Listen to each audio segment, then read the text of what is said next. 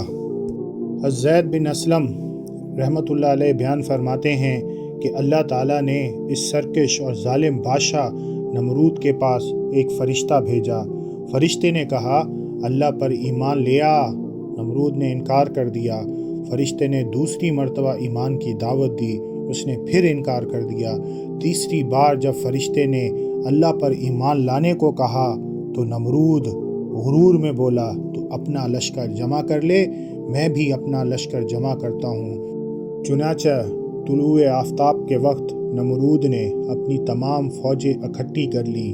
طاقت، ہتھیار، گھمنڈ سب کچھ اس کے ساتھ تھا، لیکن اسے کیا خبر تھی کہ اللہ کی فوج نہ تلوار مانگتی ہے نہ نیزہ۔ اللہ تعالیٰ نے مچھر بھیج دیے، اتنے مچھر کہ سورج ان کی اوٹ میں چھپ گیا، آسمان سیاہ ہو گیا، اور پھر اللہ تعالیٰ نے ان مچھروں کو نمرود کے لشکر پر مسلط کر دیا۔ وہ مچھر ان کے جسموں پر ٹوٹ پڑے، گوشت نوچ لیا، یہاں تک کہ صرف ہڈیاں باقی رہ گئیں۔ طاقتور فوج لمحوں میں مٹی کا ڈھیر بن گئی، اور روایت میں آتا ہے کہ انہی مچھروں میں سے ایک مچھر نمرود کے ناک کے ذریعے اس کے سر میں داخل ہو گیا۔ اللہ تعالیٰ نے اسی مچھر کے ذریعے نمرود کو 400 سال تک عذاب میں مبتلا رکھا۔ جب وہ مچھر اس کے سر کے اندر اڑتا تو نمرود شدید درد سے تڑپ اٹھتا، وہ اپنے سر پر ہتھوڑے مرواتا، مختلف چیزیں اپنے سر پر مرواتا تاکہ شاید تکلیف کم ہو جائے، مگر عذاب ختم نہ ہوتا، یہاں تک کہ اللہ سبحانہ و تعالیٰ نے اسے اسی حال میں ذلیل و رسوا کر کے ہلاک کر دیا۔ نہ اس کی طاقت چھینی، نہ اس کی حکومت چھینی، نہ اس کی بادشاہت چھینی، بلکہ اسی کے اقتدار کے اندر، اسی کے غرور کے اندر، اسی کے تخت کے اندر اسے ہلاک کر دیا، تاکہ دنیا جان لے کہ اللہ کے سامنے سب سے بڑا بادشاہ بھی اتنا ہی عاجز ہے کہ ایک مچھر اسے تباہ کرنے کے لیے کافی ہے۔